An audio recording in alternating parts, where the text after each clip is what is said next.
serve our enemies. Because the people that are over us right now, how you see Donald Trump, he went to Puerto Rico when the hurricane happened. He's shooting free throws with paper towel to your people down there.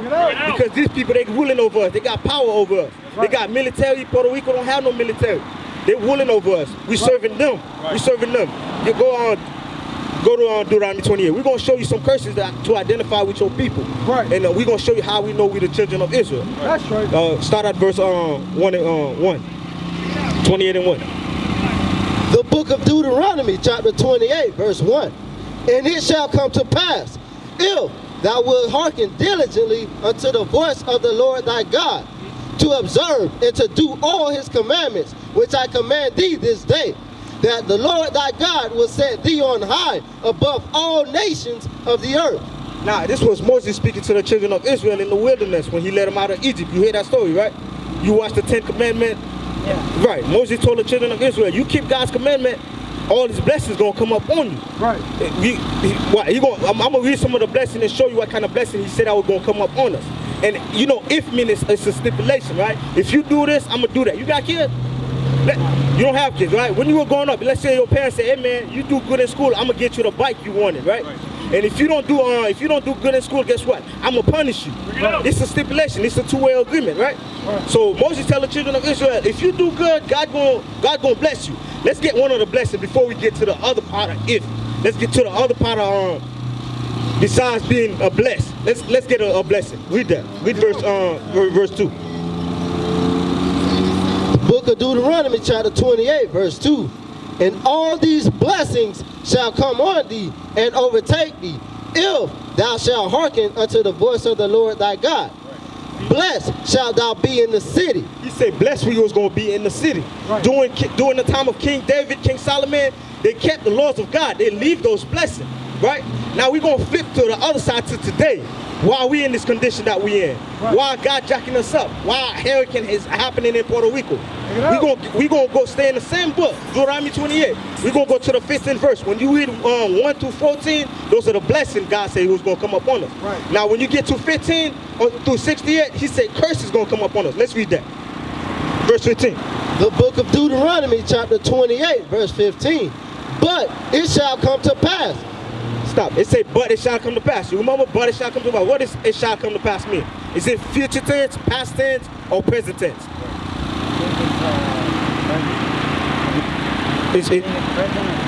It's future tense, right? Meaning something that's not going to happen right now, but it's going to happen in the near future, right? He said, right.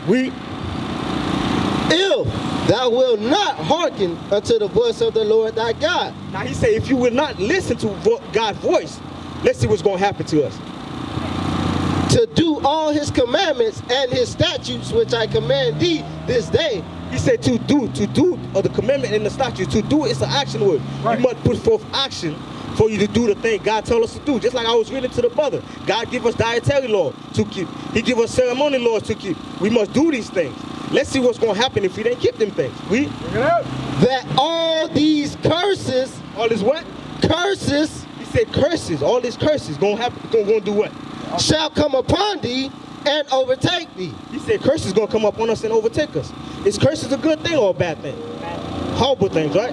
All right, let's get some of these curses and show you how we know your people, they're from the tribe of Ephraim. The Puerto Ricans, they're not Puerto Rican. They're from the tribe of, the children of Israel from the tribe of Ephraim. Give me verse 49. The book of Deuteronomy, chapter 28, verse 49.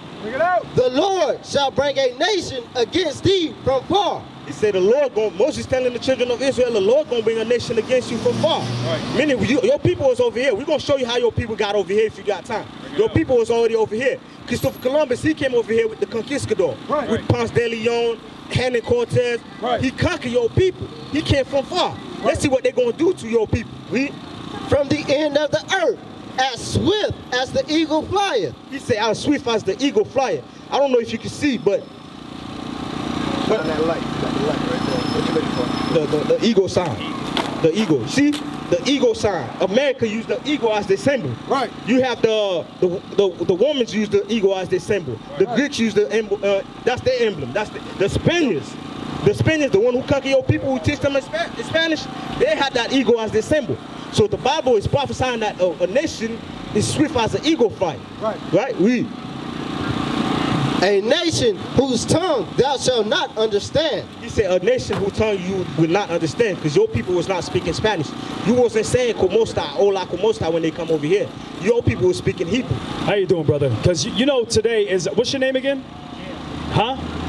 Geo. Okay. So you know what they call February, right? What do they call February? They call it Black History Month, right? You know what I'm saying? But it's not only Black History Month, it's actually Israelite History Month, okay? Because when we read in the Bible, what the soldier was going over is that your history, the history of the so-called African Americans, the history of the Latinos is in the Bible. You know what I'm saying? And that's what the soldier was bringing out to you, going over these curses, because these curses are going to be for a sign to help us identify that we are the Israelites in 2018. You know what I'm saying? All right, so now, do you know how the Puerto Ricans came to this side of the earth? Are you familiar with that? No? Okay. I'm gonna let you know, give you some history on how Columbus knew that we were over here. Columbus didn't get here by accident. You know what I'm saying? And we're going to prove to you, and I have a historical book that I want to bring out to prove that the history of the so-called Puerto Ricans. Because me, myself, I'm a so-called Puerto Rican. Until I came to this knowledge and understanding, I had to learn that I was an Israelite and not a Puerto Rican, okay? So we're going to read to you how the so-called Puerto Ricans came to this side of the earth, okay? That's right. You say you're Puerto Rican, sister? Yes, I am. Cool. So listen to this history. That's what we're going over. The history of the Puerto Ricans. All right. Let's read this real quick. All right. Listen good. The book of 2nd Ezra, chapter 13, verse 40. Those are the 10 tribes which were carried away prisoners out of their own land in the time of Hosea the king. So these are the 10 tribes. The 10 tribes that is referring to is when you look at you got Judah, Benjamin, Levi. Come over here, sister. Come over here. I'm gonna talk to you too. I want to listen. Yeah, come over here. Come in the front. We just do it for security purpose. Come here. Come here. We're here for you too. If you say you're a so-called Puerto Rican, this is for you as well. All right. This is what we're going over. All right. So it says those are the 10 tribes. The 10 tribes are dealing with Ephraim, Manasseh, all the way down, all the tribes that you see down. These are the 10 tribes that it's referring to, all right, that we're about to read, okay? Let me know what you're saying. All right, listen up, okay? I'm listening. Out of their own land in the time of Hosea the king, whom Salmanassar, the king of Assyria, led away captive. He carried them over the waters. So this is determined during the time that the Israelites were in the Assyrian captivity, okay? This is when they carried them over the waters, which was the Tigris and Euphrates River. When you look on the map, that's what the waters is referring to, okay? But let's read on. And so came they into another land. They came into another land, which was Assyria. Go ahead. But they took this counsel among themselves. So the so-called Native Americans and the so-called Latinos took this counsel among themselves. Go ahead. That they would leave the multitude of the heathen and go forth into a further country where never mankind dwelt. The Bible says that they would go forth into a further country where never mankind dwelt. So nobody was here. Okay, nobody was here. So when Christopher Columbus came over here, there was already people living over here when he came over here, because the Bible said that they were going to a country where never mankind dwelt. Okay, we're going over how the so-called Puerto Ricans came to this side of the earth. Read on. That they might there keep their statutes which they never kept in their own land. So during the time of the Assyrian captivity, the Assyrians, which is another nation outside of those 12 tribes, they didn't allow the Israelites, the so-called Hispanics, to keep their commandments in that land. So they said, we're going to go to this side of the world, okay, so we can continue to keep the commandments that we were ordained to keep, as the soldier was bringing out, all right? And they entered into the Euphrates by the narrow passages of the river. So they entered into the Euphrates. Let me get a map real quick, all right? The Euphrates, when you look over here, is going into they entered into the Euphrates River. Read on. By the narrow passages of the river. The narrow passages of the river. If you look close, you can see that the Euphrates River empties out into the Persian Gulf, into the Arabian Sea, into the Indian Ocean. That was the way that they traveled through this land, okay? Go ahead. For the Most High, this showed signs for them. So the Most High showed signs for us, okay, because it was through the tribe of Issachar that was able to determine the signs to navigate them on their journey, all right? and held still the flood till they were passed over. Because when you transition from a gulf, when you transition from a river unto the ocean, there's very rough waters, okay? So the Most High held still the flood so they could pass over successfully without getting hurt, okay? Go ahead. For through that country there was a great way to go. So for through that country, there was a great way to go. And now it's going to tell you how long it took for the so-called Latinos to get to this side of the earth. How long was it? Namely of a year and a half. It took them a year and a half to get all the way from the Persian Gulf to the Indian Ocean, all the way from the east coast of Africa down to the tip of South Africa, and their first spot where they landed was the South Americans, and then Hispaniola, and so on and so forth. North, Central, and South America is where the so-called Latinos and Native Americans came. So this is the history that the Bible is telling us. This is how Columbus knew that we were in this land, and we're going to read more to prove that. Go ahead. That's right. Bring it up. Bring it up. Bring it up. That same region is called Osiris. That same region is called Osiris, okay? Read this one real quick, okay? Look at my apocrypha. Read Osiris right there. Okay, now we're going to read what Osiris actually means, because before this land was called America, it was called Osiris, okay? And if you could Google on your phone right now and read along with you, .JewishEncyclopedia.com. The other nations know what this land was called. The other nations know who we are according to the Bible. It's our people that don't know who we are. But we're going to read what Osiris actually means, okay? You're following along so far? Let me know if I'm going too fast, all right? I'll slow down for you. All right, cool. All right, so this is what Osiris means, all right? Osiris, according to the Jewish Encyclopedia, the name of the land beyond the great river. So the name of the land beyond the great river, which is the Euphrates, which is the narrow passages by the river that we read in Esdras, okay? Far away from the habitation of man. Far away from the habitation of man. That's why it said in the Apocrypha that they're going to go to a place where never mankind dwelt. Far away from the habitation of man. Go ahead. In which the 10 tribes of Israel will dwell. In which the 10 tribes of Israel will dwell. Remember that when we read in 2nd Esdras 13 and 40, the 10 tribes, which is the tribes from Ephraim all the way down. Those are the 10 tribes which make up today the so-called Latinos and the Native American Indians. That's right. Observing the laws of Moses. Observing the laws of Moses. This is where they would dwell, observing the laws of Moses. That's what we read in the Apocrypha. They would go forth to a further country where never mankind dwelt so they can keep their laws. Go ahead. Until the time of restoration. Until the time of restoration. The time of restoration is right now in 2018, where we're trying to gather our people back together, gather the 12 tribes together so we can rule this earth, so we can get the kingdom of heaven, okay? The kingdom of heaven is for you, okay? It's only up to you to get yourself out of the kingdom of heaven. It's already for you. That's why Christ said, many are called, but few are chosen. You're being called right now. Now it's up to you if you want to be chosen. That's right. Read. According to 2nd Esdras, chapter 13, verse 45. That's what we read, according to 2nd Esdras in the book called the Apocrypha. 2nd Esdras chapter 13, verse 45. Now let's see who identified this land. Columbus identified America with this land. Read that again. Columbus identified America with this land.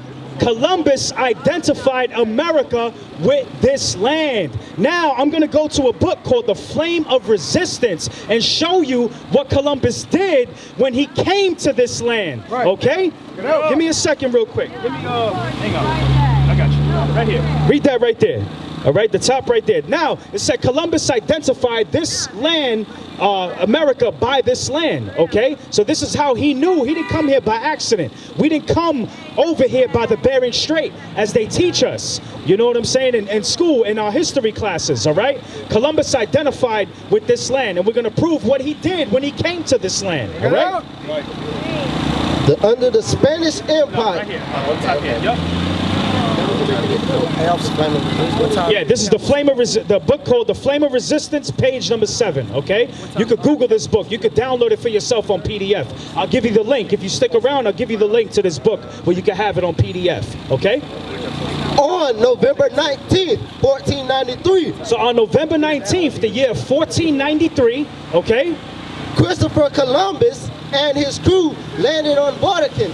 So Christopher Columbus and his crew, the conquistadors, landed on the island of Borinquen, okay? Because prior to, as we're going to read, that the island was never always called the island of Puerto Rico. It was called the land of Borinquen, which is a Hebrew word that means brave lords, land of the brave, okay? That's what it means. A lot of people say today, yo, I'm Boricua, but they don't really know what that means. That means, that's a Hebrew word that means land of the brave. So Christopher Columbus came on this land called Borinquen. Go ahead. They brought the gun and the sword, So Christopher Columbus brought the gun and the sword. the Christian cross, and the Bible to this island. So when Christopher Columbus came, he brought the gun, the sword, the Christian cross, and the Bible. Why did he bring all those things? So if you did not admit to the image right here that you see, okay, if you did not submit to this image, they had the gun and the sword to kill you. That's right. That's what was going on. This is Puerto Rican history in the Bible. That's right. That's why when they say Black History Month in February, no, it's actually Black and Latino history, because we went through the same curses. We all have the same slave master. We all was forced to worship this image. So this is what Christopher Columbus brought to the island of Puerto Rico: the Christian cross, the sword, the Bible, and the Christian cross. Okay, this is what's going on right here. We're reading history out of the Bible. Now I want you to jump down to this part where it says how we will be changed, where we was actually called Puerto Rico. Okay, read right there. Yep. San Juan, the major port of the island, under Ponce de Leon. So the king of Spain appointed Ponce de Leon. Ponce de Leon was a conquistador. Ponce de Leon conquered two states. He conquered Florida and he conquered Puerto Rico. He conquered Puerto Rico in the year of 1508. Okay, this is the history that's going on right here. All right.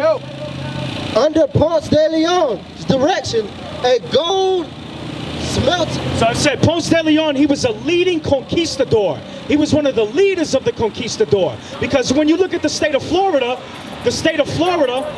when you look at the state of Florida was a neutral state. Okay, all the other states, state of Florida was not part of the original 13 colonies. Okay, state of Florida was given to the so-called white man, another white man, giving it to another white man by Spain. Okay, you had the Spaniards. They gave America to Amerigo Vespucci. They gave the state of Florida to Amerigo Vespucci. And then you have Ponce de Leon, who conquered this land during that time. Okay? So read that again from the top. The king of Spain. The king of Spain appointed Ponce de Leon, a leading conquistador, as head of San Juan. As head of San Juan, because we know San Juan is the capital of Puerto Rico. Go ahead. The major port on the island. The major port on the island. Go ahead. Under Ponce de Leon's direction, a gold factory was built in the early 1600s. So, under his rulership, a gold factory was built. Okay, a gold factory was built in the early 1600s. Okay.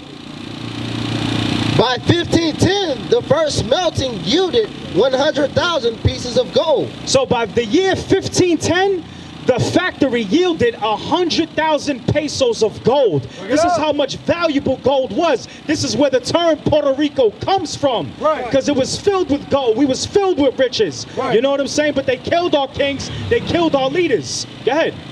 A year later, in 1511, gold fever ran so high. So a year later, in 1511, go ahead. That the Spanish settlement on the island of Borinquen was named Puerto Rico. Hold on. It was named what? Puerto Rico. So in 1511, because there was an abundance and so much gold, that's why they called it Puerto Rico. Prior to 1511, that island was not called Puerto Rico. Okay? Because it was the Spanish conquistadors, which is the Caucasian nation, which is the same image that we see here. Okay? Look at the so-called northern. Come here real quick. I want you to see something real quick. What do you see right there? You see that brother right there? What do you see right there, them holding up right there? What do you see right there? A cross, right? Remember what we said. Christopher Columbus brought the Christian cross and the Bible. That's right. He brought the Christian cross. If we would not submit to that cross, that's why that dude is getting burned right there. Because he ain't submitting to that image. Right. Okay? Now I want to show you what Christ actually looks like. Let's see what Christ looks like. Okay? Because a lot of our Hispanics, you know what I'm saying, the Latinos, they worship this image as Jesus Christ. Right. You know what I'm saying? They worship this image. We see this in the Catholic Church. We see this in the Christian Church. Okay? But I want to show you what Jesus Christ actually looks like according to the Bible. That's all right? right. Revelation. Let me get that. The book of Revelations, chapter 1, verse 14. You start at 1. The book of Revelation, chapter 1, verse 1.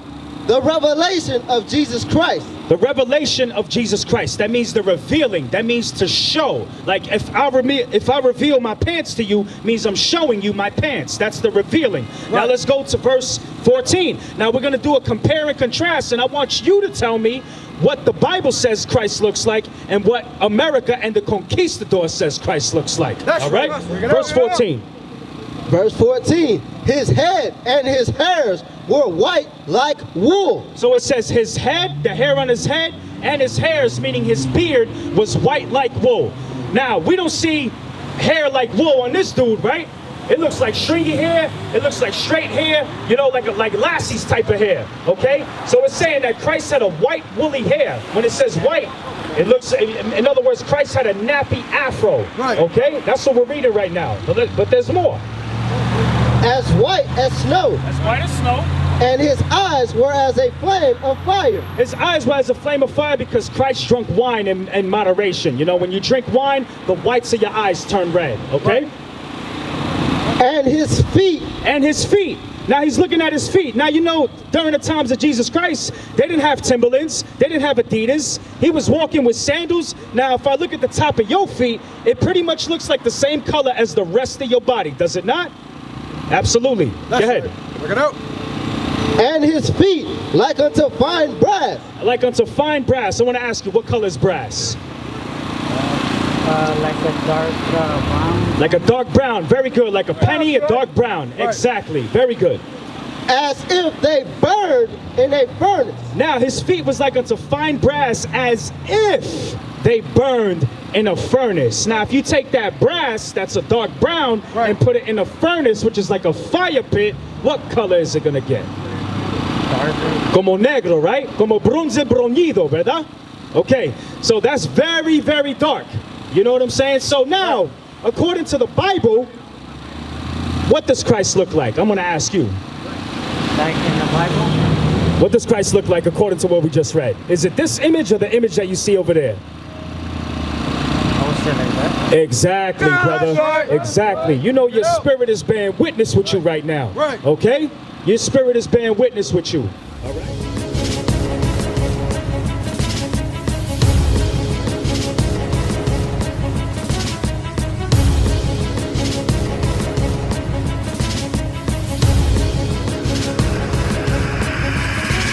Shalom, Israel. I'm Elder Nathaniel, Israel United in Christ.